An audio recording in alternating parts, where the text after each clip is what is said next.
Hello, my friend. I'm Gloria Mitchell with good news for you. Yes, that was the OJ singing about money, money, money. Everybody needs it, everybody wants it, and then some want more than they need. So today I've asked a guest, my guest, who is joining me via Skype. I've asked her to talk to us about nonprofits. I know that there are times when there are churches that are closing.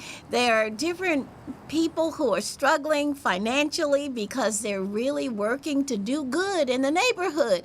And they're saying, I don't have the money, or I've been stretched so far that I can't accomplish what it is that I desire to do or what I feel the Lord leading me to do.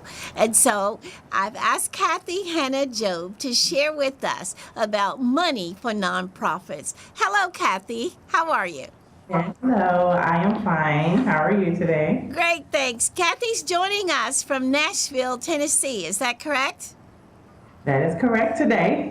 Okay, today. I don't know where you'll be tomorrow as you travel around, but nevertheless, I'd like to know I'd like for you to share with us something about your profession, what you do. Okay. My actual company is Awareness and Empowerment organization, and I am to many considered a business consultant, a business developer, or even a business coach, working primarily on the administrative areas of business and business growth. So all in a nutshell, that's what I do. And we're talking about nonprofits because my specialty, or what I seem to be drawn to, is more of the nonprofit industry. Okay, well, I know a lot of nonprofits that need some money. I mean, just money. And I really was drawn to this topic when I read a headline about Creflo Dollar being arrested because of money. And then I heard about or read about another pastor, and they're saying that money was embezzled from the church and through bank accounts and all that. And I was saying, wait a minute. I know that or I've heard that there's a lot of money out there because it's been made available for the nonprofits. Would you tell us the sources of that money, please, that's available for nonprofits? Where does it come from? Yes, yes. There's many sources. We'll say for churches specifically, if we just sit down and think about how many people are in a church and just giving $20. And keeping that mindset is the same mindset in getting money from the public. If you think about $20 and you say 1,000 people, that's $20,000 right there. So it adds up if you think about the size of churches. That would be probably the way maybe you go on around asking for money. That can be corporations, or just in general people that you know. The other way that you hear a lot about are grants. They can be both what's considered public or private.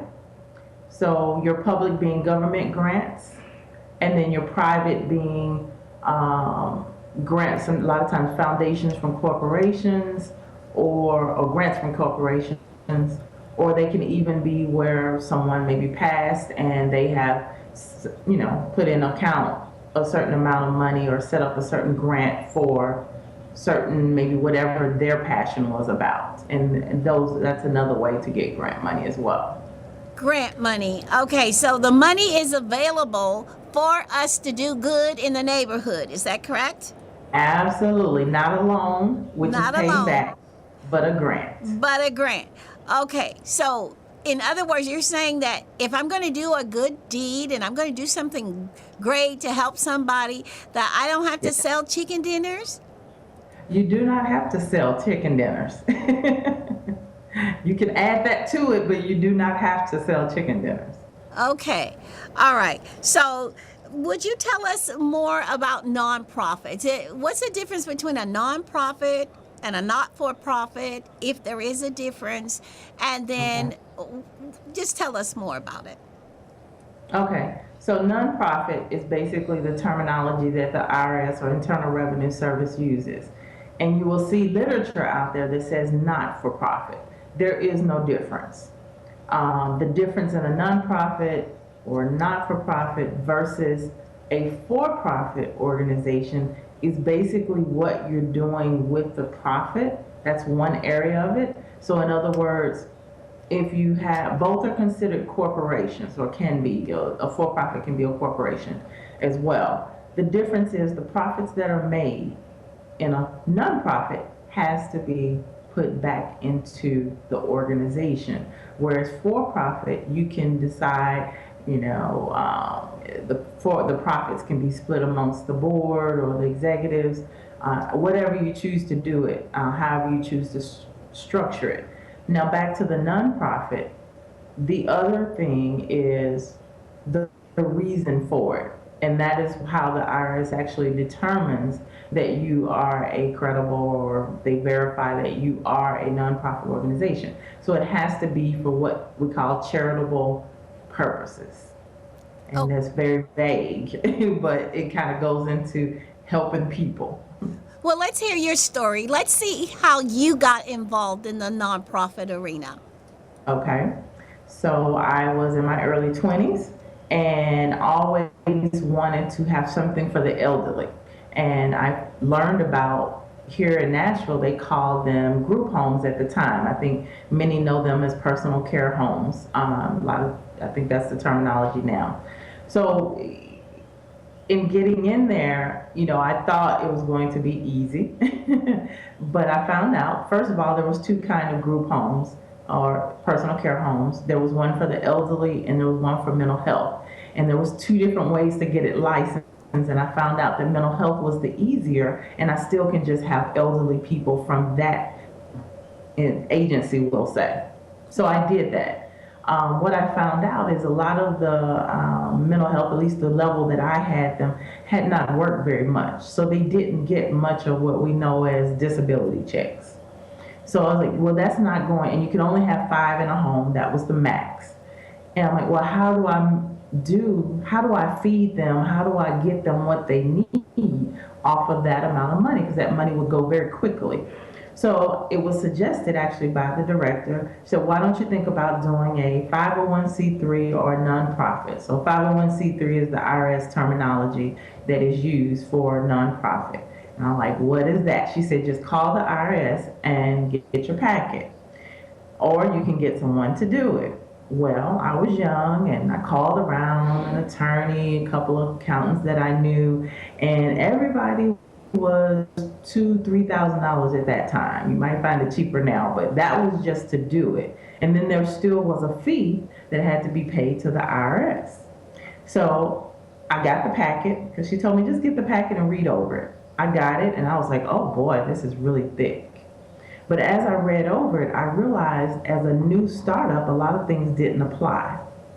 So kind of backtracking, I had to learn that every state you have to get a nonprofit status as well. So it's almost like just filing for a business. It's a lot cheaper, but you do that with the state, and then you submit to the IRS.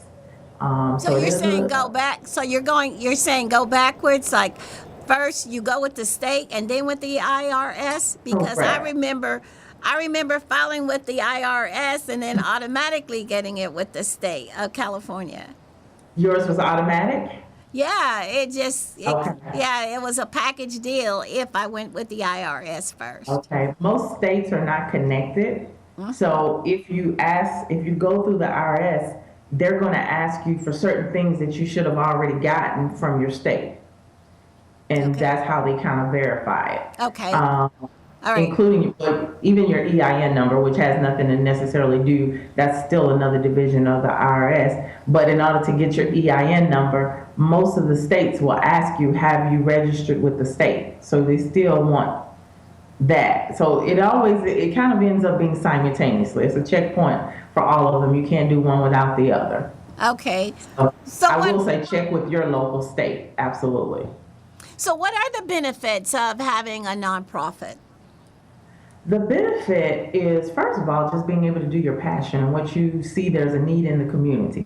That's the greatest, I think, benefit. There's not amount of money that can replace one being able to do what their passion is. The other benefit is the fact for the people that are giving the money, it is tax deductible. You hear a lot about that. And my reason for doing it, there was more money available that I could ask for money, because many don't realize, but for instance, those chicken dinners we tease about with churches, if you were to just sell chicken dinners, you would have to get a business license. Oh, You'd have to pay really? taxes on that. Absolutely. Any Really? money, any amount of money, we'll say over $50 that you get, sometimes they say any dollar you get, you have to consider paying taxes on it. So either it's for profit or nonprofit. And if it's not for charitable reason, it has not been deemed so, then it is considered for profit. What So if you're then, having programs and you're selling chicken dinners because you want to keep people on the ground? So that's a benefit. I mean, but it is a benefit, but now I think in the 70s is when the 501c3 became a requirement for charities.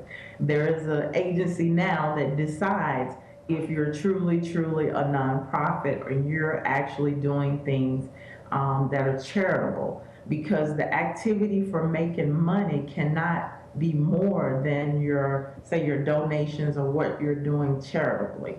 So say they're that even again, mod- please. Explain. Say so that they're again. right. Anything that you're doing for profit, you're selling. Now that is considered. It's an activity that is not considered charitable. It's separate. If it's in proportion, it's a fine line with the proportion of how much money you're getting in from donations, grants, and other ways. So having to be careful, that's where your CPA comes in. That's when you might even have to call the IRS to make sure they're really, really cracking down. And that's what's getting some of the churches. Okay, so should the church then establish a separate 501c3 for that profit making entity? Well, this is the problem with churches. I guess back in the day, the person who founded the church died in the church. Well, that's true.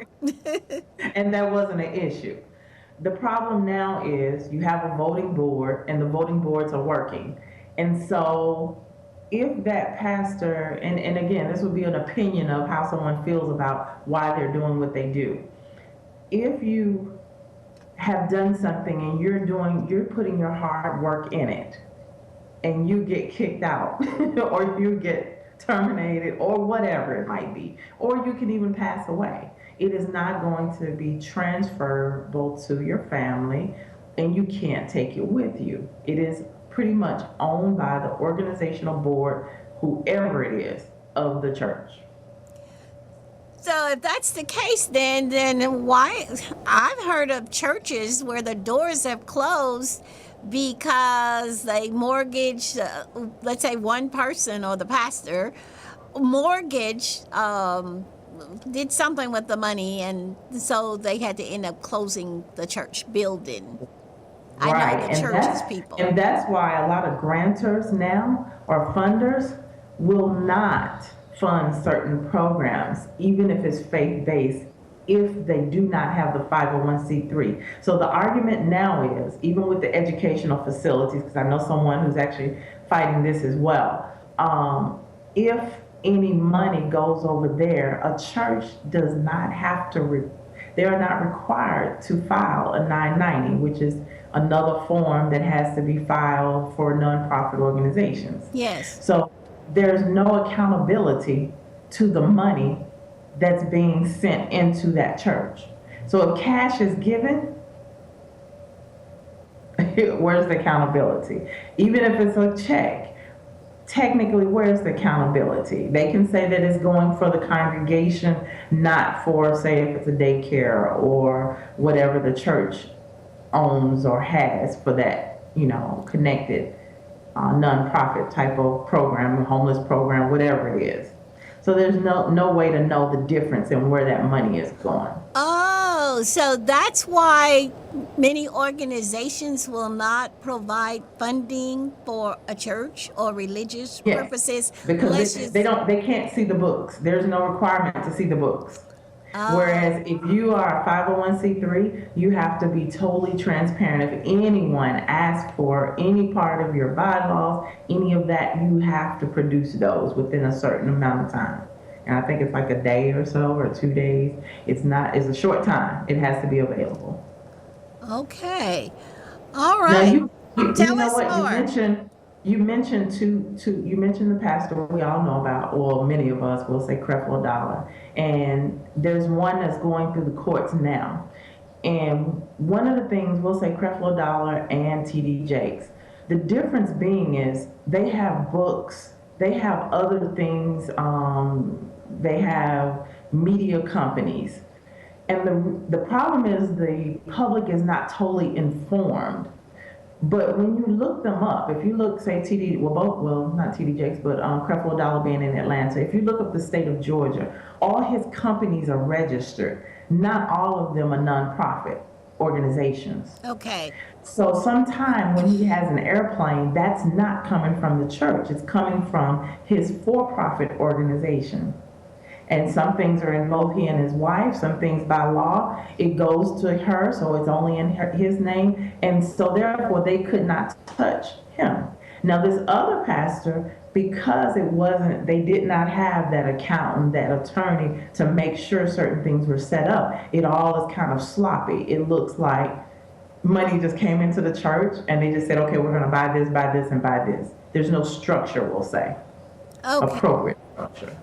Uh, that's good. That was good information because sometimes people are thinking that everything that the Yes, pastor owns, but yes, that money came directly from the church.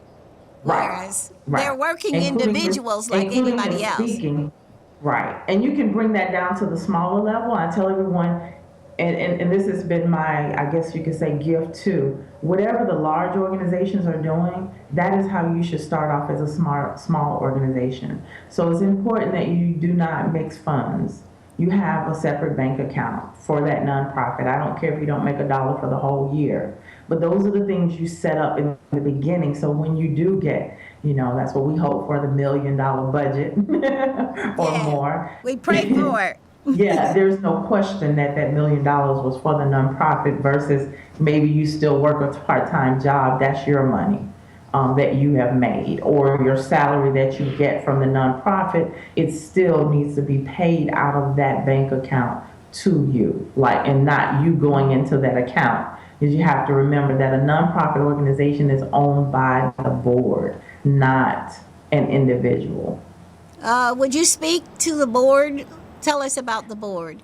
Yes, and specifically because we did a little research, every state is a little, can be different.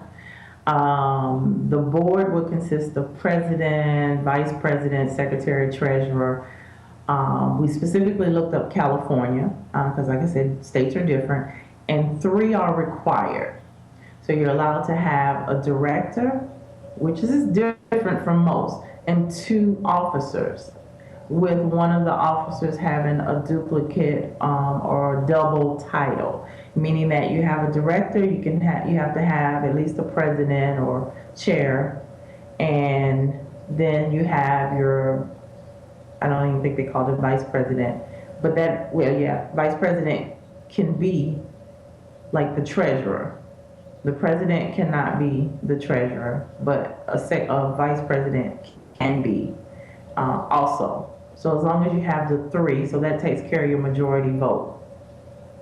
Okay, so are there any special requirements? Does someone have to have a background in something in particular in order to be on the board? And are they required to raise funds? Anything like that Yes. you want to share? Uh-uh. Uh, did we lose the audio? Yes, my audio is distorted here. Okay. Well, I'm asking if you can tell us about requirements for board members. Some people don't. Well, I heard initially that a board member has to be responsible for raising funds. Do we have connection yet? Yes, it's better. It's a little better. Yes. Okay. Absolutely. So the board, especially in the beginning, you want someone that's going to flow with your vision of the organization. So what happens is you have a founder who actually sometimes end up being a president, the director, or either of those positions. And so there's a fine line there of responsibilities. But you want a board not necessarily to say yes to everything, but yes for the good of the organization. And they do need to have a similar mindset as you do. And that's where sometimes the issues come. Yes, they should be active in raising funds. Anything for the organization, they should be active. If it's nothing but contributing themselves, their own monies into the organization, that would be ideal. Okay. All right. I noticed that as we're looking at churches as a nonprofit, there are several other nonprofits, of course, any type of organization that would benefit humanity or society. So, excuse me, as I was doing a little research on this, I discovered that a lot of churches are closing. They're saying that 4,000 churches close each year, and that maybe about 15, a report in 1998 said that 1,500 pastors leave their assignments each month. And so, as we look at this, I'm wondering how it is that the pastors are supposed to be responsible for all these various ministries and what's going on in the churches, and then their funding is not available many times. So, would you tell us something that would encourage them to actually not just depend on the donations for the congregation, but actually get involved in ministries and get some of those funds that are out there? Absolutely. And I guess that's being, like you said, that's being addressed, not just Christianity, but all faiths, religion, faith-based organizations. And I just happen to be, I don't know if it's a blessing, but connected to many ministers or pastors, including yourself, that I hear the other side of it. Um, there is money out there. The problem is sometimes the leader has a vision, and if you don't connect with your people in the community, then it seems that you would be doing it by yourself. And I see that there needs to just be a shift. If you think about back in the day, where were the Catholic churches? What did they do? And we need to go back to the church connecting to the kingdom and doing what we consider kingdom business, which is nothing but dealing with the community and helping the people. So think about church, think about hospitals or schools. They can be for-profit or non-profit. Schools can be as well. And if you connect with the community, then you can encourage, say, your teachers to start a charter school together, to open a medical center, because you have, burnout nurses. We say burnout because it's like teachers. Everybody's getting burnt out because they're tired of having to do things that they know are against what their beliefs are. Oh, is that why you're no longer a nurse?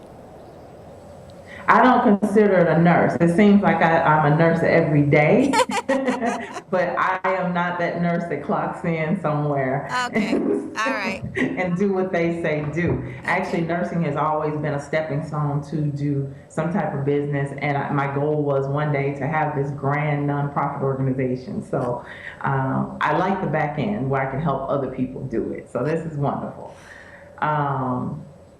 But yes, there is money a lot of times, and that's why I came up with my organization. Even back then, I had a nonprofit for women awareness and empowerment organization, because I realized that people aren't aware of the resources that are right around them. I hear so many times there's no money, but not too many people go down. Most of the time it's in the downtown areas. They don't go talk to the representatives. They don't go talk to economic development or Department of Human Services. But grants come through all these different agencies. Anything you can think of that you would get free stuff is what we call it. You say free stuff. They have grants, and they are looking for people to do this kind of thing because they can't do anything with that money if it's been designated. Oh, really? Well, tell us how we can get in touch with you and or find you so that we can help to find this money. Okay. The easiest way, I will give you an email address. It is info, I-N-F-O, at Be Aware and Empower. That is BEAWAREANDEMPO WER.com. But it is be as in the word be and in the word and aware and empower.com. That is the easiest way, or my website is beawareandempower.com as well. Okay. So Okay, well, we're running out of time, but I do Okay. appreciate you taking the time to share with us what you do, yes. and also to make us aware of the fact that there is money available, folks. We don't have to steal it. We don't have to embezzle it. We can Please actually don't. find some money to help us to do some good in the neighborhood. And Yes. so, with that being said, I want to thank you, Kathy Hannah Job, for taking the time to share with us and also for coaching me in this area. I'm going to conclude this message with a song by Aretha Franklin, God Will Take Care of You. And I thank you so much for listening, my friend. May the good news bless your heart. Remember, Jesus loves you, and I'm praying for you. And you have a blessed day.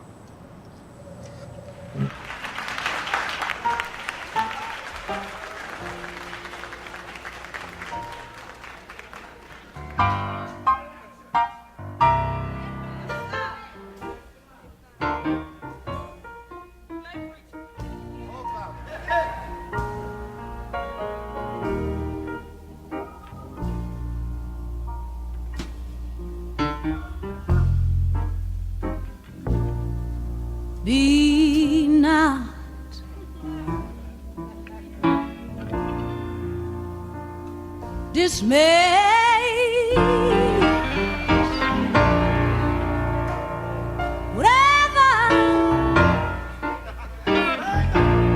Whatever betide, God will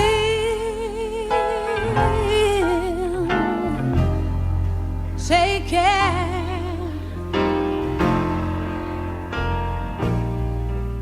of you.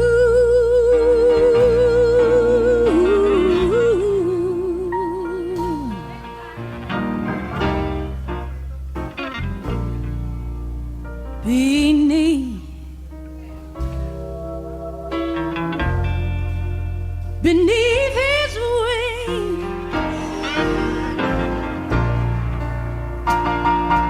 beneath his wings of love abide.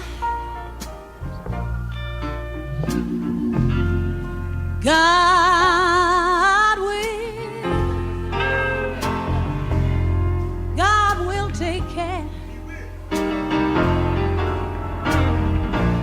He'll take care